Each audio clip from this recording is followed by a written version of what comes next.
Welcome in to the Rockies Insider. I'm your Rockies Insider, Patrick Lyons, talking about this Red Sox series, talking about Tyler Freeman possibly winning a batting title. Mathematically, it is possible, but just how close is it exactly? Got some All-Star game notes, previewing the Red series coming up, a lot going on. And of course, any of the questions that you might have in terms of being here live in the chat over on YouTube, on the Rockies Insider channel on YouTube. So drop those down into the chat, and I'd be glad to give you a shout out. Like Felix, always dropping by. Appreciate the support, homie. But Rockies entered this series not playing very well, to say the least. They did win on Sunday against the White Sox to stave off the sweep, but unfortunately, they do get swept this time by the Boston Red Sox in Boston. Each of the last four Rockies win had come on the road, or rather have come in the final game of a series where a sweep was on the line. It looked like maybe they were going to have a chance today. They were okay early on, but certainly not enough. And despite a late push in the top of the eighth, bullpen let them down, and they lose 10-2, same score as they lost on Tuesday night. Rockies are now 8-8 on the road since June 2nd. They were 8-3 at one point. Now 8-8 against teams away from Coors Field, a place where they haven't played very well in general. And it was interesting to see the Red Sox in this series because they've got three All-Stars going to Atlanta this summer, next week, and none of them played in the series at all. Alex Bregman on the injured list. Garrett Crochet did not start in this series, and we've seen teams push back their starters to face more challenging opponents. Crochet pitched over the weekend, so he just wasn't coming up naturally. And then closer Aroldis Chapman wasn't needed in any of these games. And you had the Rockies losing by a run differential of -22 in this series against a team that, going into the series, Boston was only one game over 500. So not great, not a good series to see. One they certainly want to forget about. They'll have a day off on Thursday as they travel to Cincinnati for a 3-game set. Rockies now 21-72. They won't reach 100 losses before the end of July because, well, that's statistically impossible. They don't have enough games. But 100 losses before the end of August, that's possible. Let me know what you think in the chat. Is it possible? Because they've got 44 games from now until August 31st. And they would have to go 17-27, which is only a 386 winning percentage. It's under 400. But I don't think the Rockies have played that well over any 44-game stretch this season. They didn't have very many even last year where they played that well. And they were only, quote unquote, only a 101-loss team. They're now 51 games under 500 and just kind of continuing to do what they do. Antonio Senzatella faced off against the Red Sox for the first time in his career. He'd actually never done that before in his 9 seasons in the majors. Still has yet to start against the Baltimore Orioles and Los Angeles Angels. Both of those two teams are coming up on the Rockies schedule. So maybe he will add those to the list, but he will not have pitched against all 30 teams. That will more likely than not be an impossibility this year because he's going to be playing for the Rockies, and he has not yet started the game against the Rockies. That is an interesting question to think about. Will Antonio Senzatella ever start against all 30 teams? We've got Orioles and Angels coming up this season, and he would still have to start one game against the Rockies to get the 30-team set. Interesting talking point at the water cooler. If that's what you talk about at the water cooler, are people using water coolers? Don't you just have the water fountain where you just fill up your bottle? Anyway, Senzatella got a little bit of help from Michael Toglia, who did have 2 hits in the game on Wednesday. There's runners on first and third. The one runner that got to third base was on a Yankiel Fernandez error. His defense has looked rather rough in right field.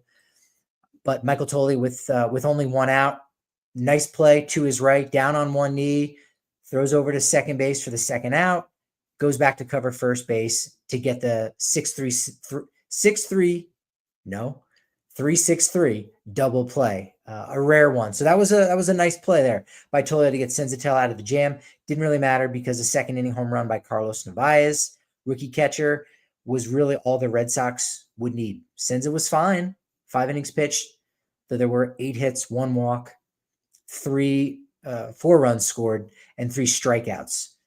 He would also give up a home run to Wilyer Abreu, and that was all the Red Sox would need. The offense was only able to scratch across 2 runs. They were also late, just like it was in Tuesday's game. There was a day off for Hunter Goodman, so you didn't have that big bat in the middle of the lineup, and you really need to expect more of these, where Hunter Goodman is just not going to be in the starting lineup. He'll be available off the bench in a big spot if you need that bat. He certainly would have been up in the 9th inning if the lead would have stayed 5-2 going into the top of the 9th. You would have wanted to use that bullet, as some managers like to say, but he's going to need more days off. If he's going to be behind the plate 2 out of every 3 games, that 3rd game is going to need to be a day off. And there might even be days in which you see him catching 1 game in a series, DHing a second, and then a day off in the 3rd. Because, again, this is his first full season behind the plate as a catcher ever. He was a full-time catcher at the University of Memphis, but those were not full seasons. Those were not 6-month campaigns. That's not even including the springtime. What's going on, Justin? Appreciate you dropping by. If you or Felix or anybody else in the chat right now has any questions, go ahead, drop those in. Be glad to answer those. You had Austin Nola catching on Wednesday. Drew Goodman on the broadcast did mention that this was actually Nola's first game at Fenway Park. He's 35 years old. He's played a little under 350 games in the majors, but this was his first game in Boston. He had hit 6 home runs in a row to end his batting practice on Wednesday, which was, I'm sure, fun for him. Unfortunately, none of that transferred over in the game. He did go over 3 with a strikeout, batting 9th. Kyle Farmer played second base for the first time in a while. He hit himself a 2-run home run to prevent the shutout on Wednesday in the 8th. McMahon back up to batting third base for the first time in an even longer while, May 26th against the Cubs. And all you get were those 2 runs in the top of the 8th. And then Warren Schaefer thinking, you know what, maybe we can steal a game late. So he turns to Seth Halverson in the 8th, and 5 runs gets charged to Halverson. He's unable to record an out, and Halverson's ERA balloons from 4.04 to 5.30. Tuesday, kind of a similar outing in general. You did have, I don't even want to say late heroics, because it was somewhat moot, very fruitless. But Hunter Goodman with the 2-run home run in the 9th that helped prevent the shutout. You had Tyler Freeman reaching on a base hit in his final at-bat. That ended up extending his career best 22-game on-base streak. He had 2 hits on Wednesday night, so now he is up to 23 straight games reaching base. So this is the longest streak he's had while being a big leaguer, hitting just under 400 in that span. And in fact, if you look at the games he's played since May 30th, he's reached base in 32 of 33 games. And the only time he did not reach base was a game in which he did not start. He came in to pinch hit, was 0 for 1. So it's unfortunate that we're not talking about a 32-game on-base streak. We're talking about a 23 consecutive game on-base streak.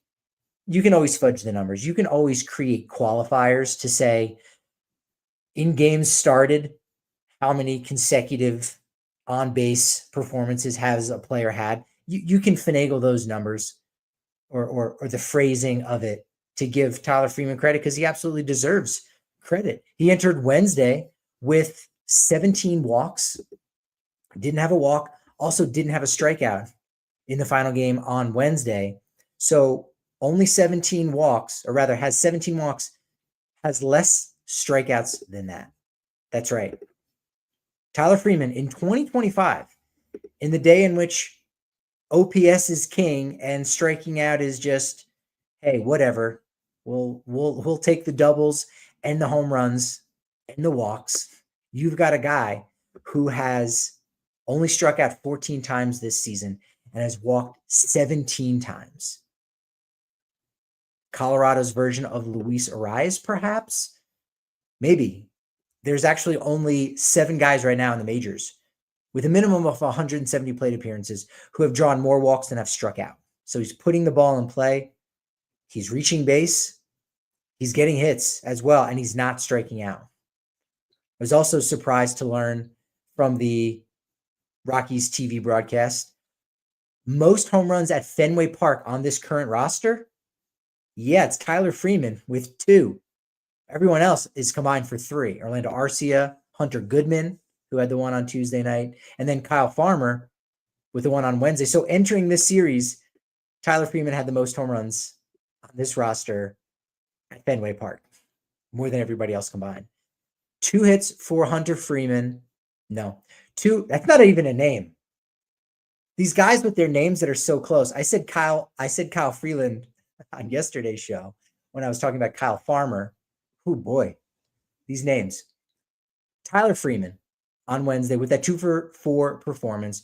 He raised his batting average to 345.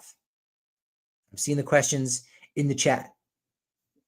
But we're going to get to our thumbnail, our man of the day on the thumbnail. But questions. Will DJ LeMahieu return to Colorado? Is it that easy? It is. Will he, though? When will Tovar be activated? We're going to get to that. Freeman is solid. Is there a world Rockies can potentially keep him and be a piece for us? Was DJ the last batting title recipient? No. Let's get to Tyler Freeman. I'll address all of those questions. Thank you to everyone in the chat. So Tyler Freeman, 2 for 4 on Wednesday, 345 batting average. That would lead the National League, were it not for rules. There are rules. I talked about this on a podcast recently. You need an average of 3.1. That's the exact number, 3.1 plate appearances, not at bats. Plate appearances are not at bats. Every time you step to the plate, that is a plate appearance, but it is not an at bat. It is not always an at bat. If you walk, that's not an at bat. That is a plate appearance. So a lot of times, if you say so-and-so is stepping to the plate for his such and such at bat, we don't actually know. We don't actually know if that's going to be an at bat. An at bat is the result of a fair opportunity to get a hit. But if you're walked or if you're hit by a pitch, that's only a plate appearance. That wasn't an at bat. You weren't giving an opportunity to actually hit or to take the bat. You stepped up to the plate appearance, but not an at bat. So the Rockies have played 93 games. They're 21-72. They played 93 games. So you'd multiply that by 3.1. I don't want to get too much into the math, but you would need 288 plate appearances to qualify. And if you go over to MLB.com and look at the latest updated stats, everyone has at least 288 plate appearances, not at bats, plate appearances. They have qualified for all of the rate stats. If you're just talking about counting stats, the plate appearances per game don't matter. So like if Tyler Freeman goes off and he just starts stealing all kinds of bases and he falls short of the batting title, he would still win the stolen base title because it is not predicated on how many opportunities you had to hit. It's only for the rate stats. It's only for those statistics. That's why when you look at, who had the best ERA amongst pitchers, there's never any relief pitchers because the relief pitchers don't qualify because they don't pitch enough. They don't have enough innings. It's 1 inning per game played. So if you haven't thrown 162 innings, you could throw 100 innings as a reliever, as a long man, and have a 2 ERA. Guess what? You didn't win the ERA crown. You don't even qualify for it. So Tyler Freeman is at 174 plate appearances. So he's off by a lot. And how it works is this. Let's flash forward to the end of the season, because when you play 162 games, that's 502 plate appearances. And I think if the Rockies were to have one of those games rained out, then that means Freeman would not need to have 502. I guess it would either be 499 or 498 on a technicality. But because he had one less game played, you can subtract 3.1. Regardless, full season, you need 502 plate appearances. So that means Tyler Freeman would need 276 plate appearances for his end of season batting average to count. over the final 69 games of the season. And in fact, 276 plate appearances isn't enough. That's what he'd probably average. The math that I did was 69 games times 4 plate appearances. That's 450. So he'd be short. He'd have 450 plate appearances. If he had 4 throughout the rest of the year, which he should average at least 4, especially if he's batting leadoff. And he has been getting a couple games at DH too. Keep in mind, Chris Bryant's not there at DH. Hunter Goodman's not there at DH. So Tyler Freeman's going to get those opportunities to stay in the lineup each and every day. So he would be 52 plate appearances short of qualifying for the batting title. But that does not mean he can't still win it. It does not mean that. Now, Freeman, he missed 32 games earlier on in the season because of the left oblique strain. So it doesn't have anything to do with playing time. So it has nothing to do with, hey, why wasn't Bud Black utilizing him more? Why wasn't Warren Schaefer utilizing him more? No, it was because he was on the IL. So he missed a month of play. But there's still a chance that Tyler Freeman could become the 10th Rocky to win a batting title and bring home the 12th overall batting title in the NL to the Rockies. Rockies have won 11 in their history. 9 men have done it. Larry Walker did it 3 times. The most recent, Charlie Blackmon, was in 2017. He hit 331. So what would have to happen if Tyler Freeman comes up short? Well, this has happened before in 1996, and it actually screwed over, and that's not a fair statement because rules are the rules. But we'll just say it screwed over Ellis Burks from becoming the 10th man or one of the first men to bring home a batting title for the Rockies. What happened was this, and this could end up happening to Tyler Freeman and allow him to win the batting title despite not having enough to qualify at the end of the season. What you would do is add the missing plate appearances to a player's tally and give him 0 hits and readjust that batting average. Here's what happened. In 1996, Ellis Burks hit 344 for the Rockies in a very underrated season. Nearly went 40-40. He was great in 1996. Hit a triple in that year's All-Star game in Philadelphia. Took part in the home run derby. Dude did everything. The forgotten Blake Street Bomber, Ellis Burks. He hit 344. He had over 200 hits, 211 hits in 613 at-bats, 685 plate appearances. So he was first when the season ended, 344. Tony Gwynn only had 498 plate appearances, which meant he was 4 plate appearances shy of qualifying. So, as per the rules, they added those 4 missing plate appearances. They added that to his at-bat total, gave him 0 hits for it, recalculated, and then his 353 batting average came down to 349. Because if he just would have played those games and didn't get any hit, that's the worst case scenario. What would his batting average be? So in 1996, despite not having 502 plate appearances, Tony Gwynn won the batting title and beat out Blake Street Bomber Ellis Burks in 1996, 349 to 344, which is what is kind of weird is that the history books, for some reason, still show Gwynn as batting 353 because that was his batting average. But in terms of the batting crown and the batting title, that award, the award had to tweak those numbers. So when you go on Baseball Reference, or I imagine Fangraphs would have the same thing, it's going to show his batting average as 353 because that's what it was. But for the specifics of the award for that title, they recalculated with the missing plate appearances in order to allow him to qualify. And he won. So Tyler Freeman, I don't know that he's going to get enough to qualify. I don't know if he's going to get to 502. But that may not matter. That may not matter. If he can get close enough and you say he's 0 for the 16 that he needs to qualify, that still might be enough to bring home the Rockies' 12th batting title. So it is possible. Are you saying there's a chance? There's absolutely a chance. picking back up where I left off, Hunter Goodman, that home run, that 2-run homer that he hit in the ninth, did go over the Green Monster for his 17th 398-foot blast. I was surprised to realize that that wouldn't have been a homer in every ballpark. It went over the Green Monster. That should be a homer, right? But if you think about how deep center field is and left center is, left center was kind of more where he hit it. At Coors Field, you understand that that wouldn't have been a home run. Kyle Freeland entered Tuesday's game with a quality start in 4 of his last 5 outings. He's got 8 this season, which leads the team. And Trevor Story, little snake bite in the 6th. He had a single that scored a run that broke up Freeland's shutout, and that actually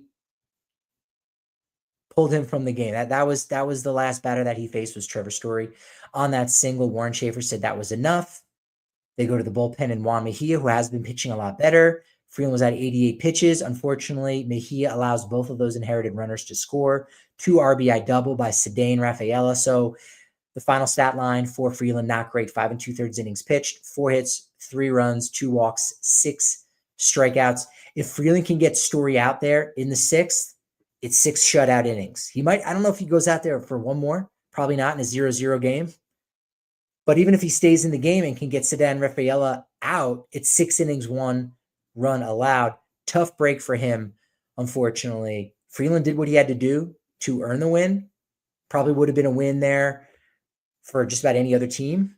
But he's stuck on 61 career wins since that June 4th start in Miami. 3 wins from tying fellow Rockies lefty Jeff Francis for 4th most in franchise history. And I like this note on Kyle Freeland. If you're reading the Rockies Insider newsletter, go over to the Substack or just do a search, or you can look in the description of either this live show on YouTube or on the podcast side for links to that newsletter. Get yourself signed up.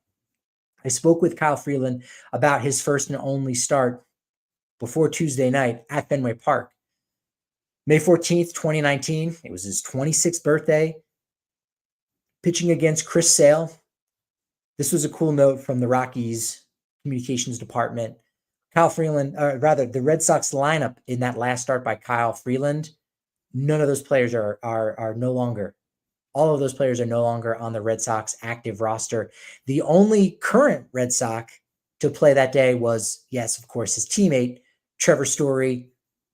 Interested to see what Kyle has to say about that matchup with Trevor Story. Story also threw out Tyler Freeman at home on Wednesday early on to erase a run on a relay throw by Jarren Duran.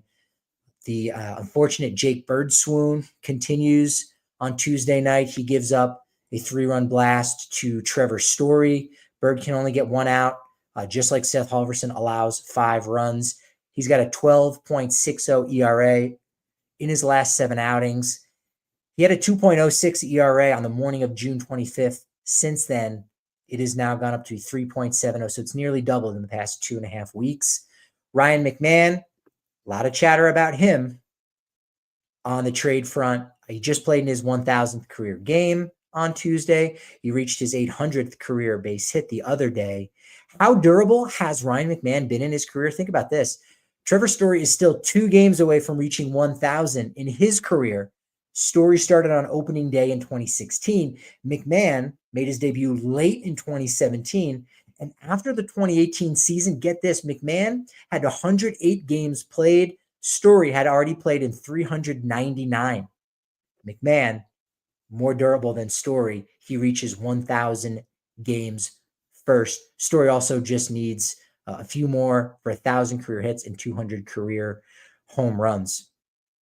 This was another unfortunate note. You don't want to harp too much on, but the facts are the facts. Rockies now 71 losses, tied for the most prior to the All-Star break behind, yes, the White Sox last year. So unless they sweep the Reds, they are going to set that record, which is unfortunate.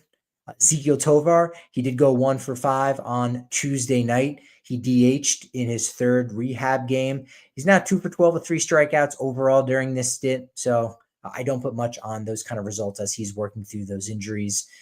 And it's already been 3 games. So he might even end up getting activated pretty soon. I don't know how much he's going to need to play on it to know that he is ready. a lot of guys and a lot of teams feel like if a guy's essentially good enough to play in a rehab game, he's probably good enough to just play in the majors, right? He's testing his body out. He's seeing how he's feeling. And we could see him activated perhaps this weekend in the Cincinnati series, because after Cincinnati, you've got 4 days off in a row where he can rest. So I think that's a good way to set him up for success. DJ LeMahieu. What do we have to say? Yeah, and let's also point that out too. Trevor's first time playing against the Rockies. Yeah. I mean, what was it? In 2022, he was hurt. 2023, I think he was also hurt. But that was in Boston. 2024, last year he was hurt, but he did make the trip and he spoke to media. And then this was his first time playing against his former club. Speaking of middle infielders that start for the Rockies in the 2010s, DJ LeMahieu designated for assignment. DJ LMDFA'd, according to Yankees President of Baseball Operations Brian Cashman. Quote, "I made the decision I thought was best for us as we move forward. He's a great player. He's a great person. He's done great things here. Obviously, the last few years have not been what he or we hoped for, but that's also a part of the game. Being real, being honest about a player who still has a lot of money owed to him, was good in the past, contributed a little bit, contributed more than a little bit in terms of DJ LeMahieu, but just wasn't getting it done, was banged up. The team needed that roster spot. I appreciate that kind of honesty." LeMahieu, after signing a 2-year, $24 million deal, which was the same deal that Daniel Murphy ended up signing with the Rockies. Those two guys had completely different 2019 and 2020 seasons. Keep in mind that although the contract that LeMahieu signed with the Yankees, while it was 2 years, 24, the conversations that LeMahieu was having with the Rockies at that time were for a lot more money than that. So in the end, it looks like, hey, you could have had either guy. No, LeMahieu and his camp, had a certain dollar figure that the Rockies unfortunately balked at. And so LeMahieu was really forced to settle for 2 years, 24, when he probably could have had more with the Rockies. And that's something that in the Nolan Arenado trade press conference, Dick Monfort said, in hindsight, that was probably the wrong move. I wish we could have done that again. DJ wanted to stay a Rocky. His agent told me that. And that was the first domino to fall, really, that brought us to what will now be their 7th consecutive losing season. It was DJ LeMahieu. It was one of the core pieces of that 2017 and 2018 team. So what did DJ LeMahieu turn around and do? Oh, he was only the 4th place finisher in AL MVP voting in 2019, 3rd place the next year in the pandemic season of 2020. And after 2 years, Yankees back up the Brinks truck, 6-year, $90 million. You look at that and say, oh man, the Yankees overpaid. And now they have, he has $22 million remaining to him that if, no one takes LeMahieu off their hands, which I don't think anybody will, the Yankees will have to pay that. But the reason why he got so many years as a guy that, they really want to hold on to a guy through his age 37 season. No, but if you would have paid him, say, 4 years, $80 million, which is probably what he would have gotten, that means you are now paying him $20 million per season. And that goes against the collective bargaining tax, against the soft salary cap that baseball has. So instead, you know what?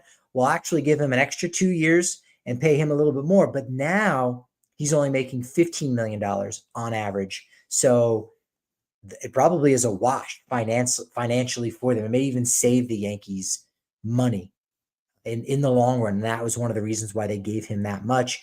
We had heard earlier in the week, Jazz Chisholm Jr. was essentially moving back to second base full time.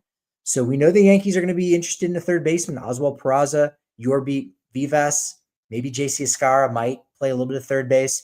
That's where the Ryan McMahon rumors are really starting to heat up. The Yankees were rumored to be very much interested in Ryan McMahon this time last year before Bill Schmidt pulled him off the table saying, hey, we're not going to trade our guy. Didn't really get a definitive reason for that, but it was decided, no, we're not going to trade this guy. But a lot of people do think that the Rockies will pull the trigger this time on a Ryan McMahon, especially when you consider that, he's going to be making $16 million the next 2 years. So he's getting a nice little raise. And I think the Rockies are having financial issues. So that's a lot of money for them to get off the books. And I think the Yankees would probably eat up a decent amount of that contract. And the Rockies wouldn't have to maybe pay in quite as much. If they don't play their cards right, the Yankees will go elsewhere. The Yankees will not wait around for the Rockies. The Rockies have an image of being in the corner by themselves, not playing well with other teams. They're going to need to do something, need to come together and take what they can get, because they are getting a lot in terms of salary relief and payroll relief. It's one of the reasons why they traded Troy Tulowitzki. Tulo was still a better player than Jose Reyes, but they were getting financial relief that allowed them to do some other things. You might not agree with it, that's fine, but that allowed them some financial relief. And so that's what is going to go into this Ryan McMahon deal, where the prospects coming back aren't going to be nice. There's no good way to sell that. Everyone's going to say, oh, look at that. What do you know? The Rockies are trading another all-star third baseman in order to shed payroll and just giving up and being a minor league team to the rest of baseball. They're on pace to lose over 122 games this year. Name calling, they're a minor league team, all of those things.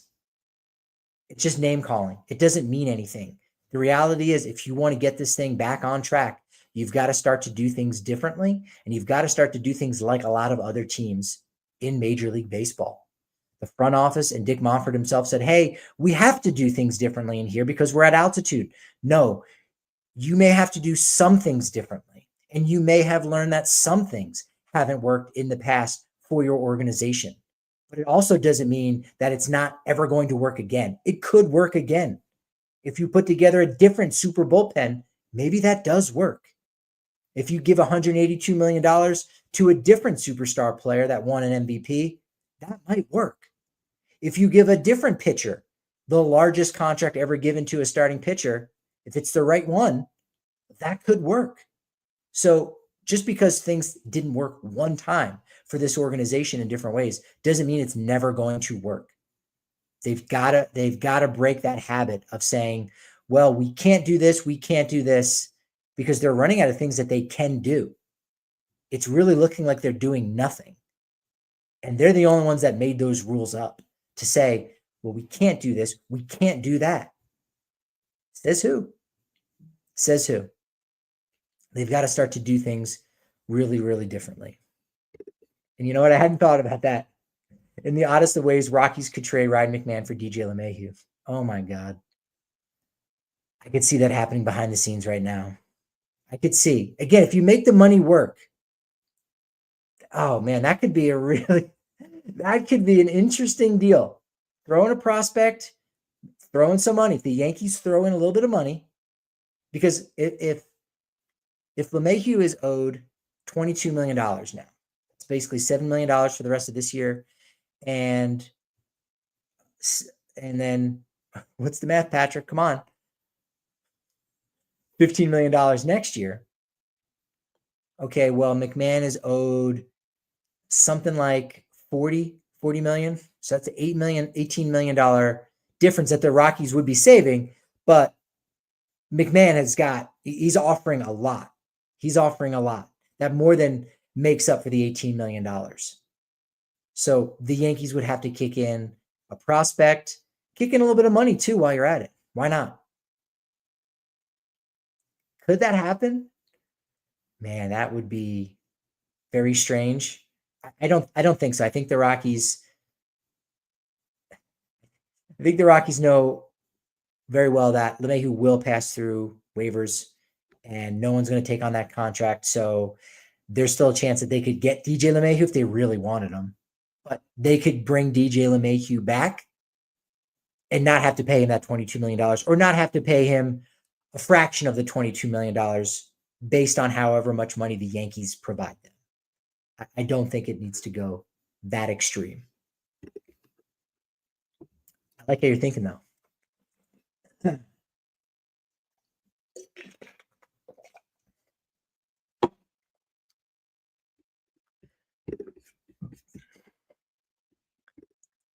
Rockies Insider with yours truly, Patrick Lyons, talking about this 95th Midsummer Classic, the 2025 All-Star Game in Atlanta. Some more Rockies notes, previewing the Red Series. Got other things I need to say, get off my chest perhaps. But All-Star Game coming up, Hunter Goodman, the Rockies, lone selection. We're starting to see now, we're at that point where there are players still getting added to the All-Star Game roster for players who've earned a place on the All-Star team but are hurt or are banged up. And frankly, they've got a postseason run that they're trying to get ready for. So playing in the All-Star Game, not a wise idea. Or even some starting pitchers, if they're starting on Sunday, some of them they're starting Saturday, but if they're starting on Sunday, they're out. They're not going to be able to pitch at all. And you do need some bodies. You do need players to pitch in that game. We can't have a position player situation in the All-Star Game. That would be kind of fun, but you can't possibly have that. You can't. The big announcement for Tuesday's All-Star Game, it's going to be at 6 p.m. Mountain Time. Major League Baseball is going to play using the ABS. That's right. They're going to use the automatic ball strike system. Now, keep in mind, and this is kind of a branding issue I think that baseball has created. ABS doesn't stand for automatic ball strike. It stands for automatic ball strike system. Ball strike is a hyphenated word within there. So it's not automatic ball strike. I think that's why a lot of people think when they hear ABS and they hear automatic ball strike system, naturally you cross off the system in your head and you go, so a robot's going to be calling balls and strikes for every pitch. It's an automatic ball strike. No, it's a system that uses an automatic ball strike as an option, just like with instant replay. When instant replay was first added, it did not mean every single play was going to be instant replay. Every single action on the field is going to be reviewed 100 times over so that every call gets correct. Every call is correct or gets corrected. No, it's only when you make the signal, hey, put those headphones on and take a look at that play. Go ahead and take a look at that. And that's what the ABS system is. It's a challenge system. Tap your helmet if you want to see what that pitch is. I'll be curious if that gets used in any kind of humorous way. I think I did. I posted this the other day on Twitter and on Blue Sky. It was Larry Walker in the 1997 All-Star Game in Cleveland when Randy Johnson threw a ball behind him. Former Montreal Expos teammates, they came up together in the minors. And then Larry Walker turns his helmet around backwards. He gets into the other batter's box for safety purposes. Amazing moment. It's like that was Savannah Bananas before Savannah Bananas. Larry Walker had a lot of those moments. He was great. He was great for that. Randy Johnson inspired that out of a lot of people. John Crook did something similar too. But maybe we get a moment where Paul Skeens throws one at like 103 right down the pipe and somebody taps their helmet. Like, let's just see that again on the scoreboard so we can all appreciate the brilliance of Paul Skeens and just say, damn, this guy's friggin' amazing.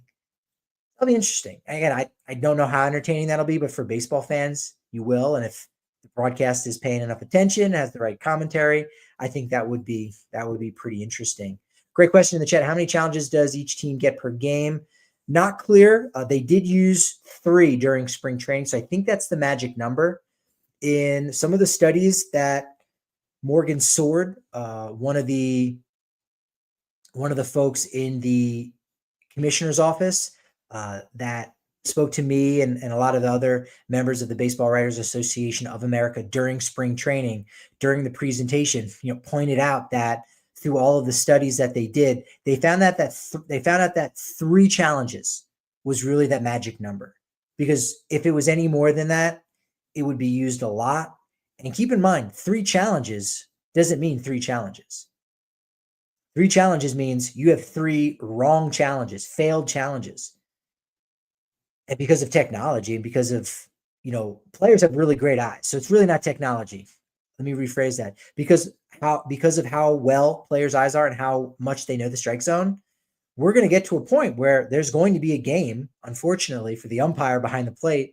We're going to have a game in which you see players tap their head, and it might be 10 consecutive times in that one game that the call was wrong. And you know what? Honestly, 10 is probably too much because umpires don't really miss that many. It could be that extreme. So 3 for each team doesn't mean only 3. No, it means 3 wrong challenges, 3 failed challenges. So it could happen a lot more than that. So now these umpires are thinking, hey, this is supposed to be fun. This is like an honor for me. I'll get to hang out. Maybe somebody will pull their cell phone out and take a photograph with me next to them. No, that was only Joe West. Who was that? Nelson Cruz? And then who took the photo? Yadier Molina? What a moment. So I think it'll be 3 for each team. That'll be fun. That'll be interesting to see. So it's a challenge system with the automatic ball strike system. So it's not exactly every pitch will be robotic. So I think that's a good way for a lot of the casual fans who tune in and they don't know what they're seeing. It's I think in many ways try to help prepare them for what's coming and remind baseball fans that, look, here's the system that we're going to have coming into play next year. Like it's on its way. So get ready for it. Let's do it in the All-Star game. Let's have some fun with it. Let's have you enjoy it and appreciate it. That's one of the big things, the big stories for the All-Star game this week. But we've got some new All-Stars as players drop out. You know, I think there might have been some hope that Jake Bird could have been one of those guys where as players continue to get added to the All-Star team, they can be added the morning of. I'm pretty sure in 2021, going to the ballpark for the All-Star game at Coors Field, seeing something about Andrew Kittredge from the Tampa Bay Rays is now an All-Star, thinking like, is he going to even be here? He just got added? Like, how impossible is that? Maybe he was added on the day of the Home Run Derby, but it was like, wow, talk about last minute. Hope he didn't have fun vacation plans. And he did pitch in that game, I believe. Kind of wild. It felt like maybe Jake Bird could get his way in, but you still have to continue to perform. And unfortunately, that ERA ballooning just under 4, Rockies will not be getting 2. And a lot of players, too, that get added now are ones from successful clubs because, you know, you're showcasing the best of the game. And sometimes the best of the game isn't necessarily the best players. It's the best teams. It can be both, but sometimes there can be a little bit of a balance. And highlighting the best teams is also part of highlighting the best of Major League Baseball. It's one of the reasons why Zach McKinstry, a guy that seemed like he was a cast-off from the Dodgers, he's now a big league all-star, believe it or not, in his age 30 season.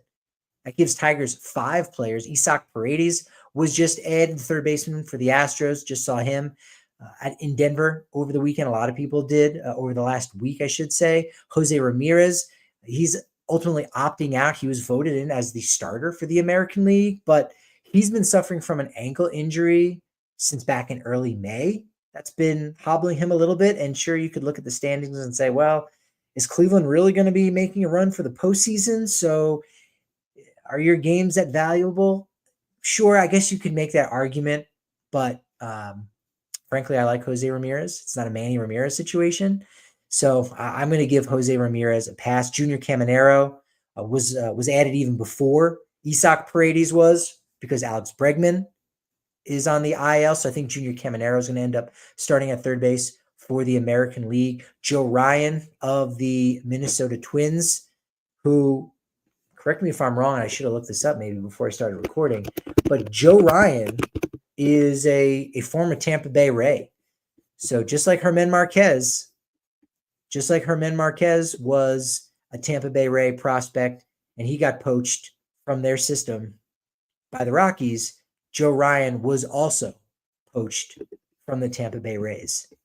Yes, I would be correct. He was traded in July of 2021 before he had made his debut for Nelson Cruz. It was a 4-player trade.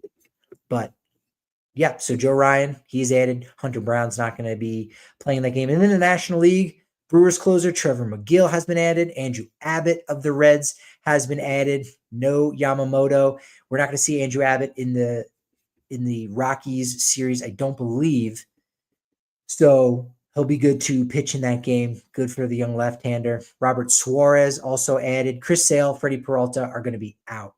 They are not going to participate in the All-Star game. Hope those guys I hope they do end up showing up. I'm sure Chris Sale will. I mean, he's an Atlanta guy, right? So it would make sense that he would still end up being there. And then Junior Camanero's also entered in the home run derby. Not bad. I believe he leads all third basemen in home runs.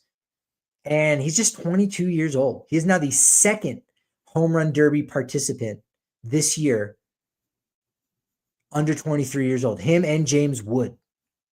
It's actually only the second occurrence of two players under 23 years old participating in the Derby. The other year, 2019, Vlad Guerrero Jr., Ronald Acuna Jr., the youngest to ever win the Derby. Well, if either Wood or Caminero does it, you heard it here first. They will be the youngest ever winner of the home run derby. You might recall Juan Soto won it in LA back in 2022 at 23 years, 266 days. Well, Juan Gonzalez won it at 23 years and 265 days. He was 1 day younger back in 1993. Some previewing of the Red Series. Let's preview some banged up Rockies because Mickey Moniak has a left foot contusion that's going to leave him somewhat day to day. Didn't see him in that final game against the Red Sox. He was available off the bench, but he was hit by a pitch in the 7th inning on the game Tuesday night. So he's just a little bit banged up. I'm sure the off day on Thursday is going to allow him to get back, maybe see him more as a DH role on Friday, or maybe even gets another day because you want to make sure that you do start the second half with a healthy Mickey Moniak. At second base, Tyro Estrada. He is also day-to-day with a left thumb issue. He was out of the lineup on Wednesday. You also didn't see him on Tuesday. He jammed his thumb sliding into third base in Monday's game in Boston. He's had some issues with the hands and wrists this year, and he, along with Mickey Moniak, are two players you could see on the trading block. Both of them can return next year at a very reasonable price for the Rockies. But as we've been talking about a lot this season, and I think a lot of people have been talking about it in terms of the Rockies that know their stuff, next season doesn't matter. Odds are they're going to lose 100 games next season as well. So having a decent player anywhere for one more year very well is not going to be worth the potential of any prospect that you can bring back. It's just true. And the Rockies have operated under the auspices of, well, hey, this guy can help us next year and maybe even in 2 more years. And this is where it's gotten them. They've got to be sellers. They really have got to be sellers. And when they do that, because they don't have a lot of veterans in AAA, that's maybe one of the concerning things. And that's also a concerning thing as to why maybe you don't see the Rockies that aggressive. Maybe they only move 2 players. On one hand, they don't have a ton to move. They don't have a lot of players that other teams, I think, are clamoring for. But I think because you don't have a ton of veterans in AAA, if you trade 4 guys, which I think a lot of fans would probably say, hey, these 4 guys, I think you can move, get something decent for them and not feel like you're really hurting your odds in the future, or you're not hurting your future, but you're trading these 4 guys and you're bringing in prospects. Those 4 guys, there's not a ton of replacements for them down in AAA. Not a ton of great quality veterans in AAA. Quality, yes, but great quality. Look at what the Dodgers are able to do each and every year. They bring up someone from AAA and they're able to perform and be a replacement level player. Be a replacement level player until their starter gets back and then goes back to doing their thing. The Rockies don't have that right now in AAA. They've got veterans. They've got guys that are big leaguers. But when push comes to shove, they might be below replacement level. And if that's the case, that only increases the likelihood of 122 plus losses because you are trading your best players and you're replacing them with with less than replacement level players. And just look at the statistics. That's not a knock on anybody. It also doesn't mean that those players can't play better than what the back of their baseball card says, but they don't have the great quality depth in AAA right now. And you either trade your veterans on the big league squad to improve your future and increase the likelihood that maybe you lose 130 games this year. That would be wild. You blow out the modern day record by 8 games. Getting ahead of myself. But you either do what's best for your future and theoretically lose 130 games, or you hold on to maybe 2 of those 4 guys to try to avoid losing 122 games. The difference between 122 losses and 130 losses is nothing. But the difference between adding 3 or 4 more prospects to a farm system that is not very well ranked right now, and those players with 6 more years of club control for your future, when you hope to not be a continuously 100-loss season team, that is way more important and way more valuable. So it'll be interesting to see what path they choose. Is it going to be dealing the 2 guys, or will it be dealing more like 4? We'll find out. We'll find out. Hunter Goodman in the home run derby. As each day passes that we don't learn who the 8 contestants are going to be, I feel like it increases the odds that Hunter Goodman is going to be in the derby. That would be pretty interesting. We haven't had anyone in the derby since Trevor Story in 2021, and I don't believe we've had anybody in the derby outside of Denver. So an actual all-star, was it Charlie Blackmon in 2017? I just talked about this the other day. We'll see what happens. We'll see what happens in terms of that in the trade deadline. The probable starters for the Rockies, they've got an opening. They've got an opening on Saturday to be determined. Friday, 5:10. So we've got 3 different start times. Once again, Friday at 5:10, it's German Marquez versus the probable Chase Burns, getting a chance to see him. That'll be exciting. At the time of recording, I'm seeing nothing for the Reds. They're mum's the word for them.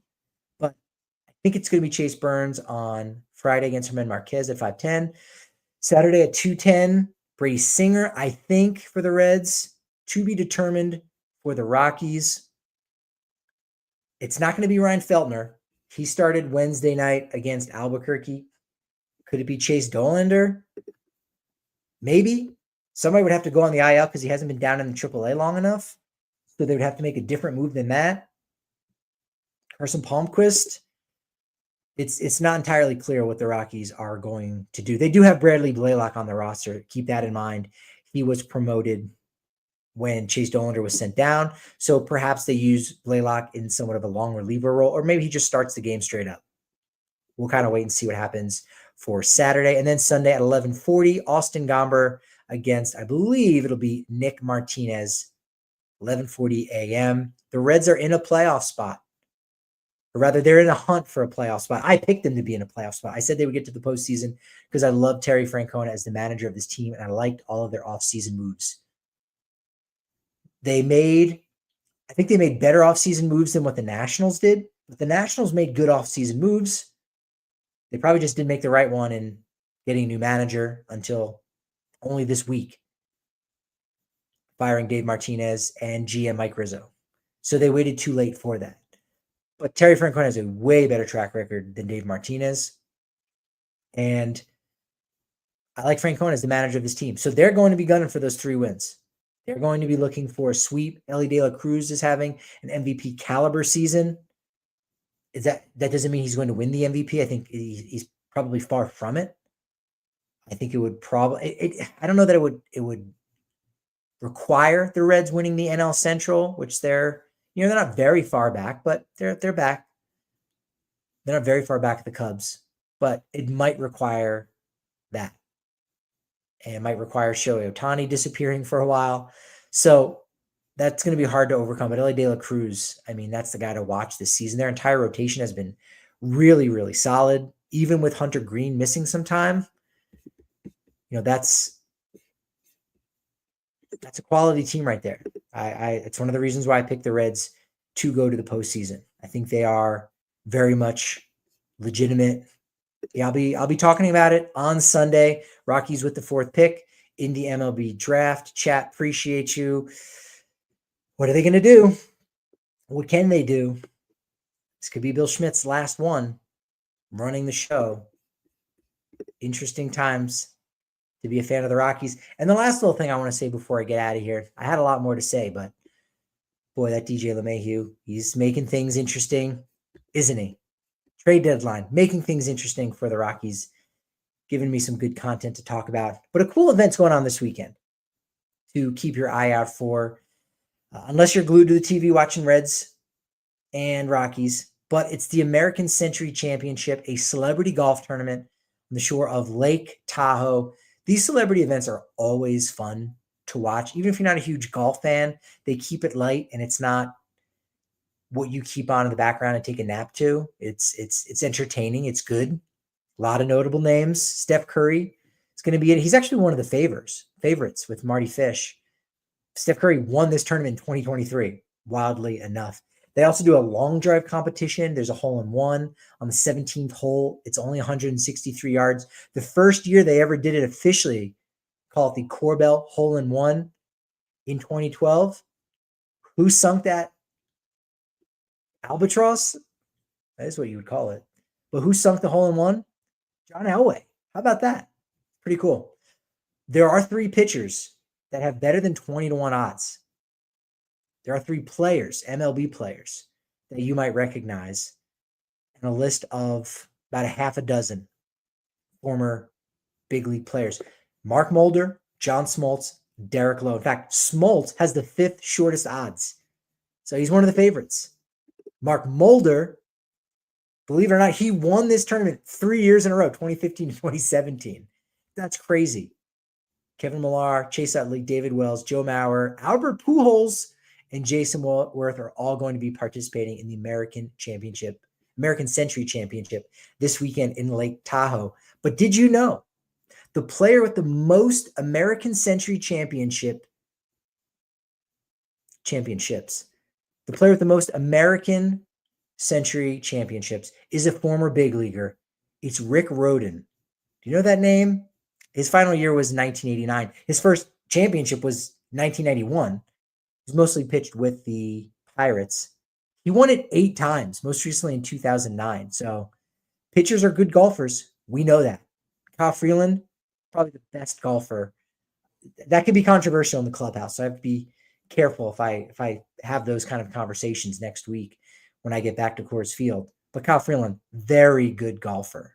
This is going to be on TV, so you can watch American Century Championship. Should be interesting. Again, if you're not glued to the Rockies Red Series this weekend. Final one before the All-Star game, Home Run Derby on Monday, and the All-Star game itself on Tuesday. And then the draft, first round on Sunday. I'll be going live on Sunday talking about that first pick. Who are the Rockies going to get? I'll say this. If it's Seth Martinez, that could be a problem. That could be a problem.